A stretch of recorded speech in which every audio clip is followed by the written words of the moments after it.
Good morning, students. My name is Miss Simmons, and I will be your grade 10 teacher for today. Um, so I'd like to say that God is good. And today I will be teaching you guys about the sandy shore ecosystem. So let's go. Okay, so sandy shore ecosystem. Let's give it a minute. Yes, the sandy shore ecosystem. So when we say the sandy shore ecosystem, we're talking about our sandy beaches. So that's like Goodman's Bay and Saunders Beach, any beach with a lot of sand on it. So now these beaches are very important ecosystems because they have a lot of organisms. They're very biodiverse. And they're used for a lot of research and for a lot of educational purposes. So the sandy shore is a very windy and dry and salty environment. They have a lot of organisms like worms and a lot of burrowing types of organisms. So organisms that will dig inside the ground and stay inside the sand, all right? Now, these sandy shore ecosystems, they are found mostly on the leeward side of the island. And the leeward side of the island, that's where the wind hits last on the island. So I think the wind comes from northwest or northeast, one of those, and it hits that side of the island first, and then it'll come over the island. And where it hits last is the leeward sides of the island, all right? So now sand we know is very coarse and very porous. So when it rains or when the water splashes on the sand, this water will drain down into the sand. And when this drains down into the sand, it will carry any minerals or anything that's inside the sand with it. So that's why you don't really see a lot of a lot of plants inside on a sandy shore because there are not a lot of minerals. Only like about when you go further back into inland, that's when you will see our plants and stuff start to grow. All right. So now we are going to, so this is just a little picture of the sandy shore or Sandy Toes Beach on Rose Island. That would be an example of a sandy shore ecosystem. So now the sandy shore, these are broken up into zones, all right?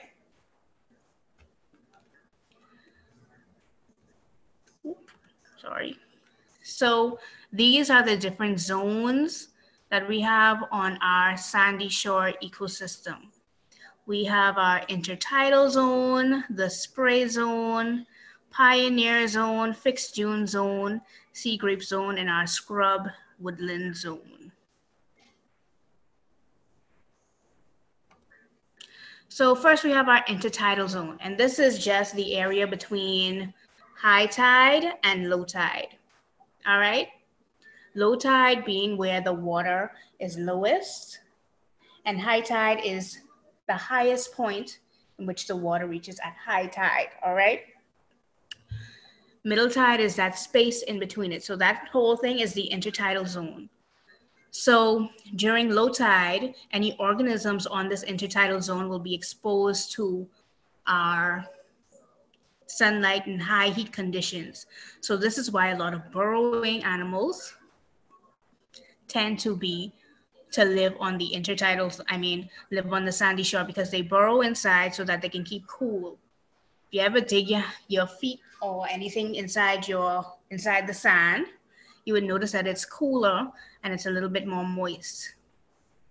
So worms and shrimps, they would be they would dig down inside the sand so they could find that coolness and that moisture that they need when the tide is low.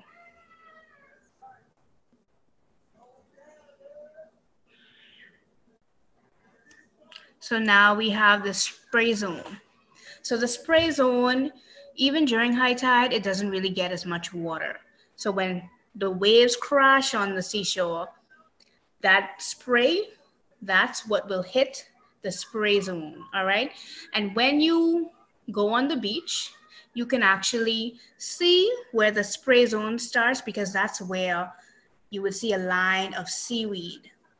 So if you were ever on, let's say, Sanders Beach, and you see a pretty distinct line of seaweed, you would know that that is where our spray zone starts, all right? So when the waves crash,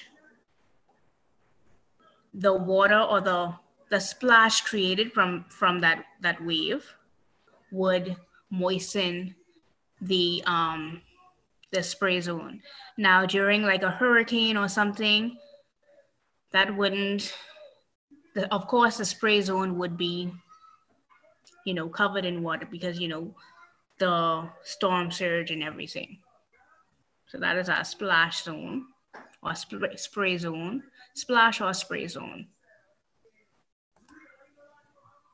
So now after our spray zone, we have the pioneer zone. And what the pioneer zone is, it is where the first plants try to colonize the sand. So these plants, they would usually be like very viney plants. And what they do, their roots would stabilize the sand underneath. So if you go on a beach and you see viney plants, you would know that that's our pioneer zone. So they would stabilize the sand in their roots, and you would notice that that sand is very hard to move, all right? These plants are very low-lying, and yeah, they stabilize that sand, and they're able to grow in those low mineral or low nutrient conditions. Next, we have our fixed dune zone. So in the pioneer zone, we know that those plants would stabilize the roots. Stabilize the sand underneath. And while they do this, they would create these sand dunes or little hills. So if you go on a beach, right, and you see your little viney plants on the surface of the sand, and then you would notice that these little sand dunes or these little hills are formed with the viney plant on top of them. So that stabilization would cause these dunes or these hills to form. So now we are going to move on, and we have our sea grape zone.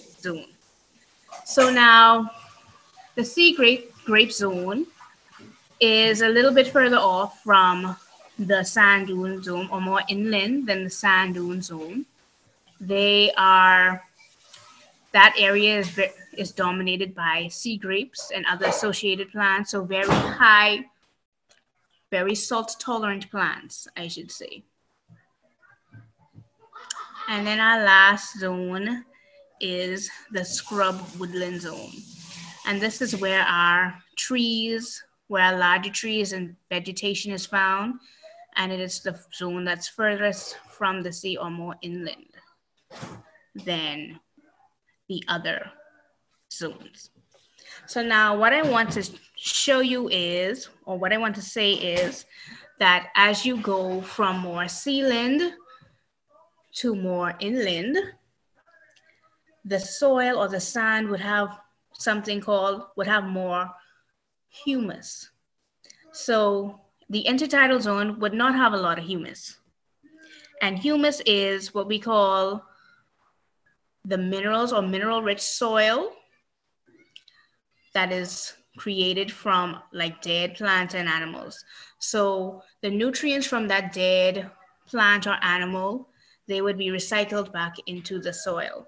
Now, the intertidal zone would not have that much humus because remember, the water would wash away all that, those minerals and whatnot. Spray zone wouldn't have that much humus. Pioneer zone, they would have more humus, but not that much because it's still very sandy.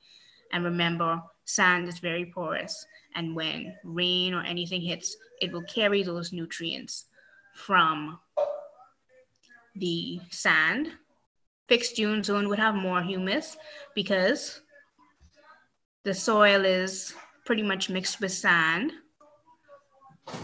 So the sand is less porous.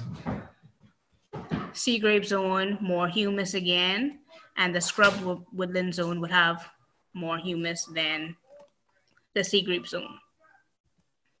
And also the scrub woodland zone wouldn't have as much salt as we would say the fixed dune and the sea grape zones. Now, the sandy seashore is a very important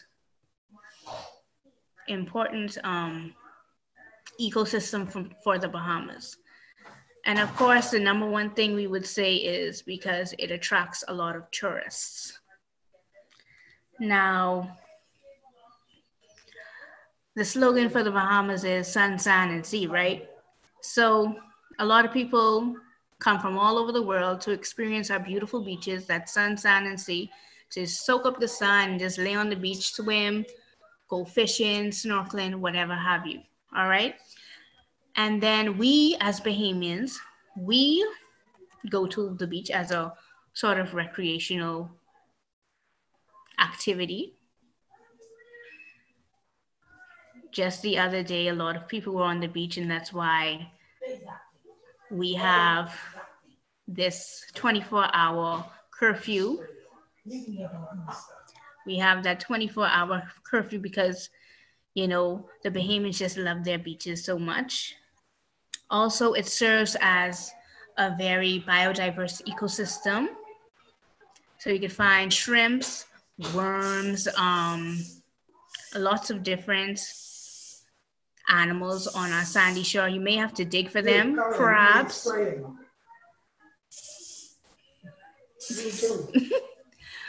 We have crabs and whatnot.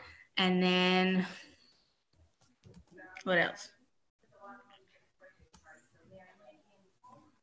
And it provides an educational opportunities. So some students may go to the beaches to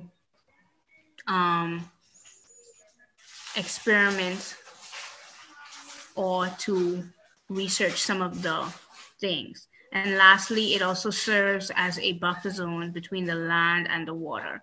So when those high seas or when those hurricanes come and the storm surge hits, the sandy beaches, they would act as a buffer zone and break up those strong waves so that it wouldn't cause as much damage as it would if that beach was not there. So now, okay, this is a picture of some students on a beach. They look as though they're searching for some organisms that may be buried in the sand. They may be trying to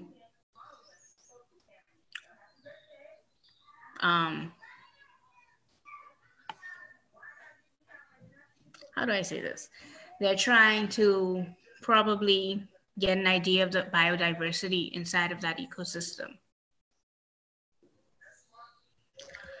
Now, I have some questions and I will give you about 5 minutes to answer those. Let's say 6 minutes to answer those, and then I will come back and answer those for you or give you the answer and explain. And remember to wash your hands for at least 20 seconds. If you do not have to go out, please stay at home. We do not want this virus to spread. Okay? Practice or utilize the social distancing practices that they told us to do. The government is just trying to keep us safe. So please, please, please utilize those practices. Okay, so number 1, which zone only gets moistened by the splash of waves? So we know that that is our splash zone or our spray zone. That's that zone that comes after the intertidal zone, and you can identify it by the line of seaweed. So where that line of seaweed is, that's where our spray zone starts. Number 2, name 3 factors that contribute to the formation of sand. Okay, so I did not touch on this, but these 3 factors that can contribute to the formation of sand, we know one is coral. So corals live in shallow water, right? And they are in the water, and which means that waves and current passes them all the time. So as these waves and as that water moves through the coral, the calcium carbonate skeleton, the pieces of the calcium carbonate skeleton break off, and these form little bits and pieces of sand. Another way is with the crushing up of seashells. If you look at sand on a microscopic level, you would see that there are little tiny pieces of seashell in it. So these seashells could have been eroded by the water or crushed up by organisms that may have eaten the organism inside that seashell, and that went to the formation of sand particles. And also another thing is the erosion of rocks. So we know that rocks erode, or water erodes rocks and breaks them up into little pieces. So erosion of little rocks also contributes to formation of sand. And also, I don't know if you guys are familiar with the parrotfish. So parrotfish are herbivorous fish that live in our waters, and they eat algae off of rocks. And as they eat this algae off of these rocks, they would also take off pieces of the rocks. And when they eat these little pieces of rocks, they would actually poop out the sand. So that's another way that sand is formed. Which side of the island are sandy shores usually found? The leeward side. And why are there so little plants that are able to grow on the sandy shore? Well, because when rain or anything comes, it will carry the minerals. The sand is porous, so any water would sink down into the sand or drain through the sand. And as this water drains through, your minerals are carried with it. So no minerals, very salty as well. So no plants would be able to grow there. And also the sand is very unstable as well. So that is my presentation. I'm sorry for the late start. I hope you all are doing well, and I will see you, I think, on Wednesday. Take care.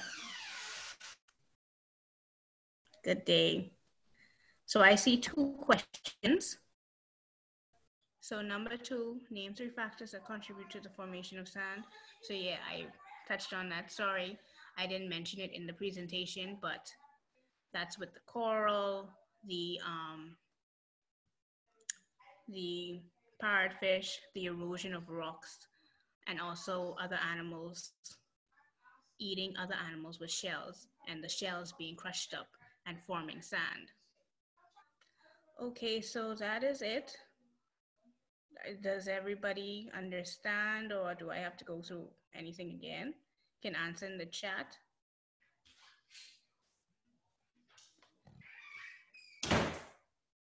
So So question 4, why are there so little plants that are able to grow? Why are there so little plants that are able to grow in the sandy shore? So again, when it rains or when that water splashes up, the sand is very porous. So that sand, because that sand is so porous, the water will just drain down into the ground. So if you have a cup with some sand, right? And then you pour water in it, you notice that the water would settle down in the cup, all right? Now, as that water comes down, it would take any nutrients or minerals that a plant may need in order to grow. So there's no minerals or little to no minerals inside the sand. Also, the sand would be very salty because salt water is on the sandy beaches, and also the sand is too unstable for a lot of plants to grow. Only when you get to the pioneer zone, that's where you'll start to see these little viney plants growing along the surface of the sand, all right?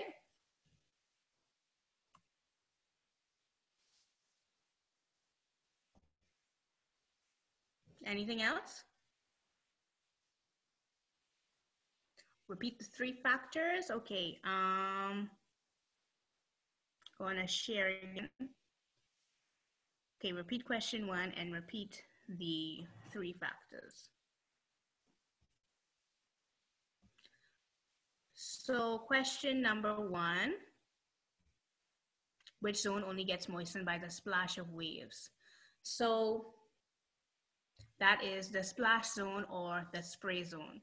So when high tide comes and you see the seaweed, when there's high tide and when the water is crashing or the waves are crashing on the sandy shore, that spray that comes from that crashing, that will hit the spray zone. And that's the only way, besides being in a hurricane when the storm surge is up, that's what moistens that zone. So that zone would not be covered in water. And the 3 factors that contribute to the formation of sand: the parrotfish eating the algae off of rocks. When they eat that algae, some of the rocks are inside of their food. So they would actually poop those rocks out and they would be little particles of sand. Then the coral, we know that corals have a calcium carbonate skeleton. So that calcium carbonate skeleton would actually break off with the action of waves. So waves would be crashing on them and everything, and little pieces would break off, and that also contributes to the formation of sand. Also, shells that are crushed up by maybe a large fish or something. Crushed up shells, they also contribute to the formation of sand and also the erosion of rocks by water.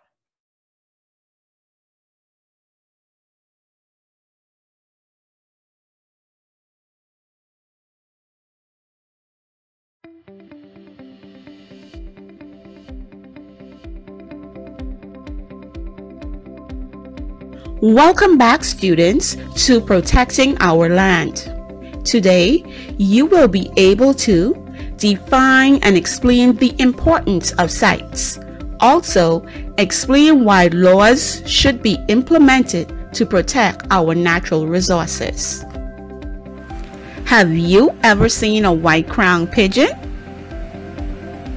The white-crowned pigeon is one of the most popular game birds of the Bahamas. It is carefully protected by the Ministry of Agriculture and the Bahamas National Trust. The opening of the white-crowned pigeon hunting season usually begins in late September, and the close season always begins on March 1st each year.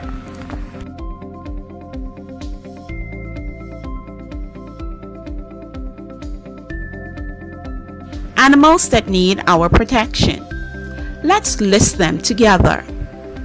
Iguanas, loggerhead and hawksbill turtles, hutia, Bahama parrot, fall snakes, and flamingos. These animals are described as endangered species and are protected by law. Iguanas are large lizards. The Bahamian species is now found only on Exuma, Andros, and Meiguana. Their meat is said to be tasty and rich in protein, so many are caught and eaten.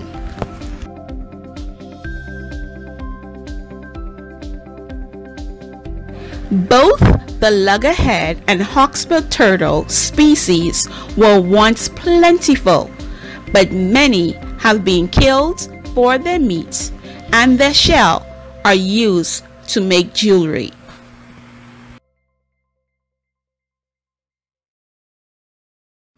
The hutia, a rabbit-like rodent, is found only in the Bahamas.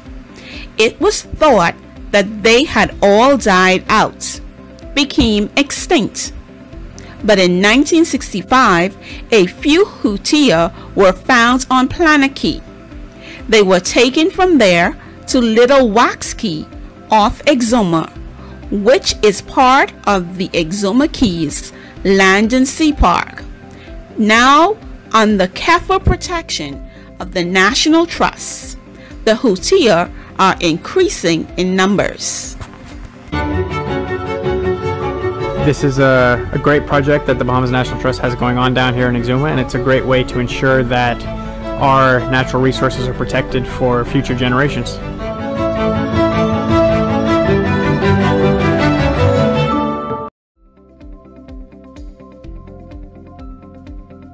Columbus described great flocks of Bahama parrots when he arrived here in 1942. Today, they are to be seen only on Abaco and Great Inagua.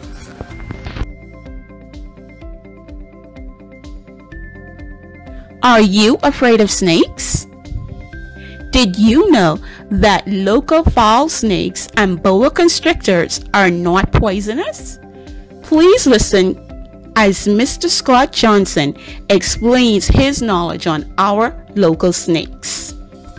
So they see things like snakes on a plane, and then they assume that all snakes are bad. In the Bahamas, we have no snakes that are venomous to humans. And in the Bahamas, the largest snakes in the Bahamas would be these guys. These are Bahamian boas. And we have 4 species of Bahamian boas. These snakes feed on rats, frogs, birds, and bats.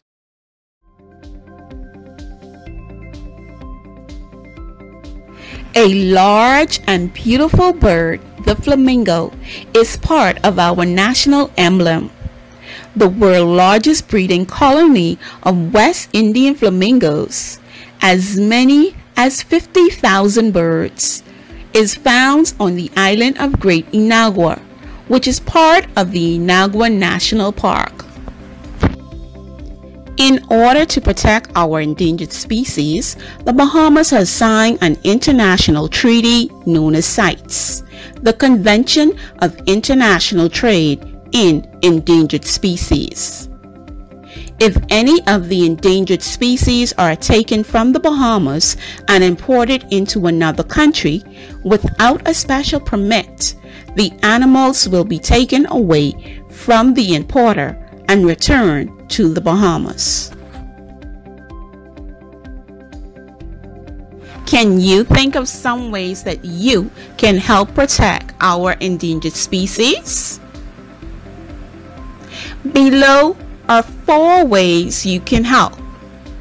1. Spread the word about protecting endangered animals. 2. Do not buy jewelry or clothing made from an animal that was killed. 3.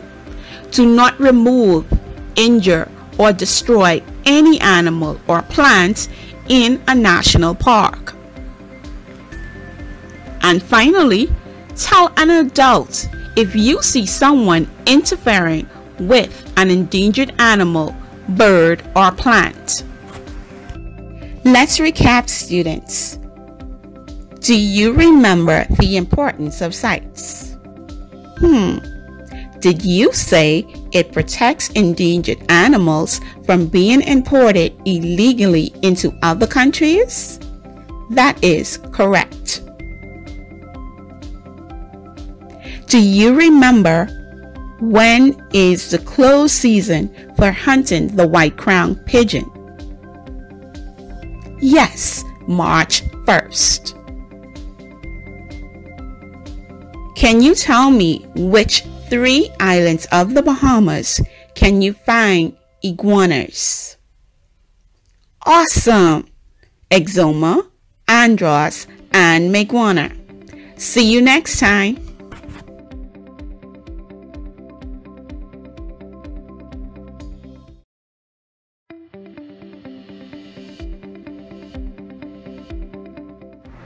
This land is your land, this land is my land, from Grand Bahama down to Maguana, from the Berry Islands straight to Inagua. This land was made for you and me. This land was made for you and me.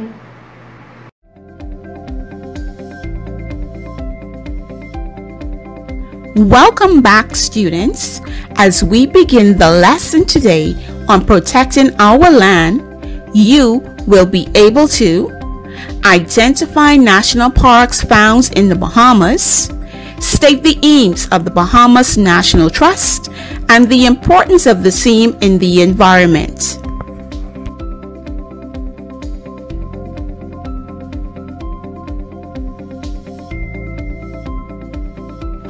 On to our vocabulary words. From left to right, let's say the words together. Extinct, indigenous, preserve, endangered. Well done. Let us define each of those vocabulary words. Extinct refers to plants or animals that no longer exist. Indigenous are plants or animals native to the Bahamas. Preserve is to keep something in its original or existing state. Endangered, species at risk of extinction.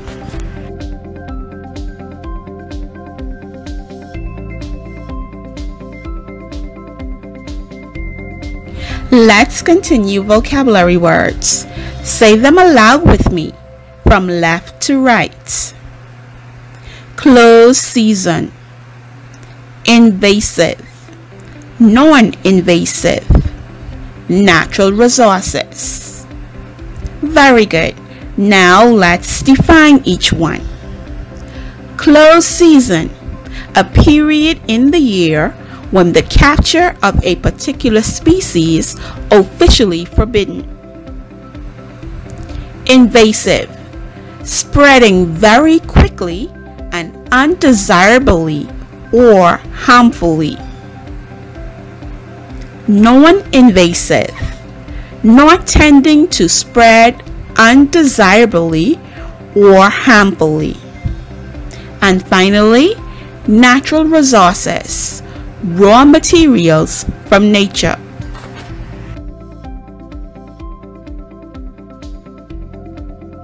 Did you know that our planet is at risk? Our environment is under threat. The air we breathe, the water we drink, the sea we fish, the soil we farm, animals and plants that surround us are all in danger.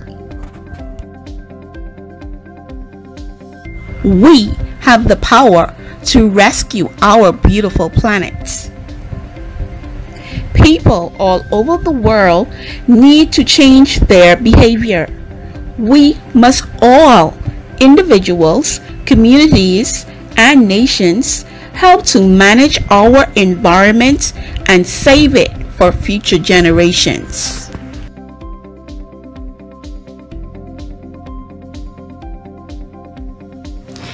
In the Bahamas, we have an exceptionally beautiful environment. We are surrounded by warm, clear seas that are full of life. Many different features such as low hills, lakes, swamps, caves, lagoons, wetlands, tidal creeks, and flats provide a rich variety of environments containing many different plants and animals. However, many of the original plants and animals of the Bahamas have now disappeared, and others are endangered. The original forests that once covered the Bahamas were destroyed long ago. There are not as many species of plants and animals now as there were even a short time ago. It is important that we save those that remain.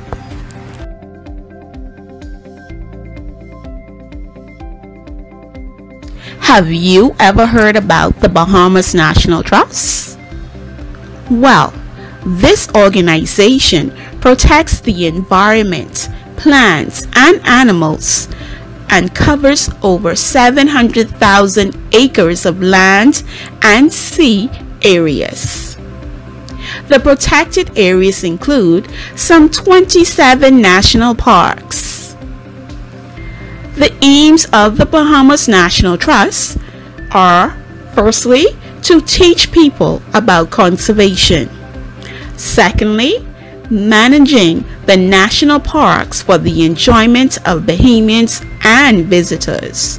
And lastly, preserving our rich historical heritage.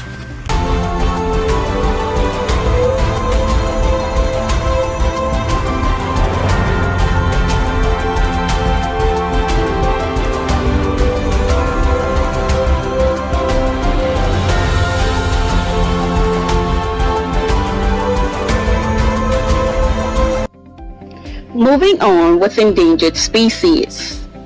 Many of the plants and animals that live on our islands are different from those anywhere else. Some of the greatest threats to island wildlife are plants and animals brought in from other places by people. For example, the Australian pine was introduced to the Bahamas. This tree grows to a great height, and it has widely spreading branches. The pine needles drop to the ground in a thick layer, and few other plants are able to survive where this tree has been established.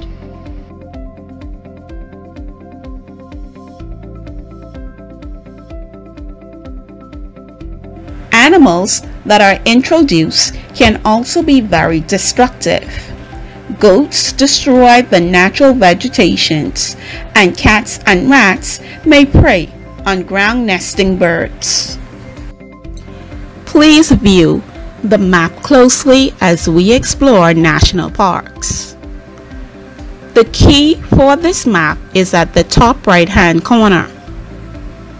Green, national parks. Blue, other protected areas. Let's move over to the northwestern islands of the Bahamas. Grand Bahama, Abaco, Bimini, Berry Islands, Andros, New Providence, and Eleuthera. Can you identify which island in the northwestern Bahamas do not have national parks or protected areas? Yes, Bimini, Eleuthera, and Berry Islands. Let's move to Central Bahamas. In Central Bahamas, we're looking at Cat Island, Exuma, Long Island, Rumkey, and San Salvador. Out of those 5 islands, only 1 have national parks. Yes, the island of Exuma. Let's finally look at the islands in southeastern Bahamas. You're looking for the islands of Cricket Island, Acklins, Maguana, Inagua, and Ragged Island. Can you identify which 3 islands do not have national parks or protected area? Yes, Acklins, Maguana, and Ragged Island. An adventure awaits you. It's time for you to discover your national parks. Kayak, snorkel, explore the mangroves. Hold your breath, dive deeper, see the reefs. Go further, walk the trails, get lost in the trees. Hear the sounds of nature, the sounds of birds. The forests were destroyed long ago, but it is still possible to see some of the trees that grew in those forests. Here are just a few examples: strongback, cedar, wild fig, wild copper, mastic, sea grapes, stopper, mahogany, hallback, braziletto, and pigeon plum. Let us help to preserve our trees.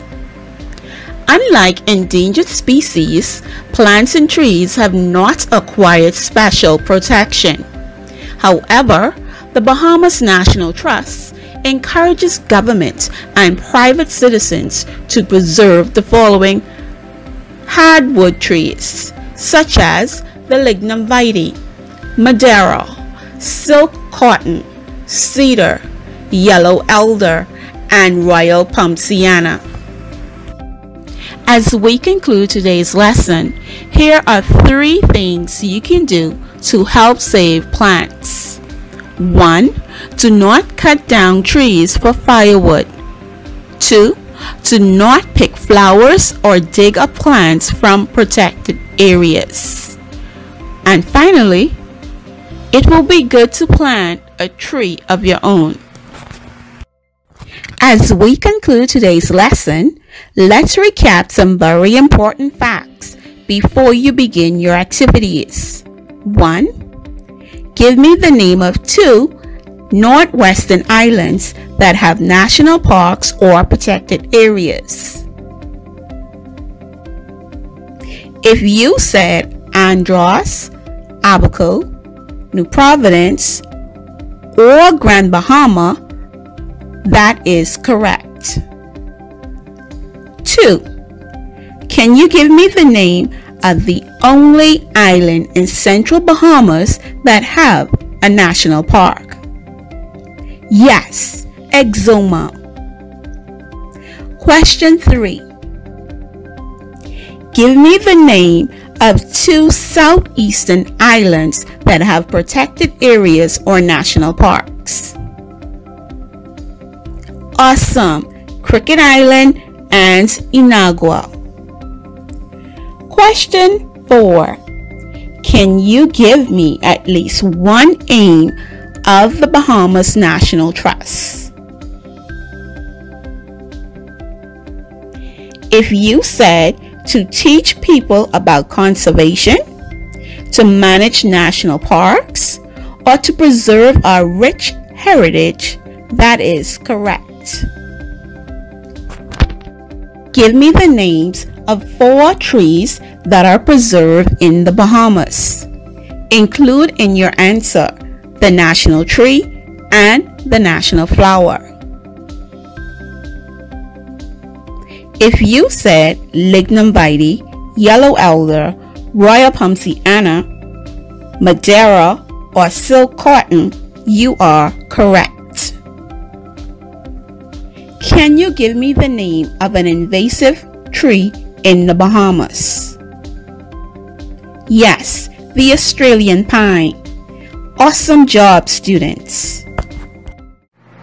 This land is your land, this land is my land, from Grand Bahama down to Maguana, from the Berry Islands straight to Inagua. This land was made for you and me. This land was made for you and me.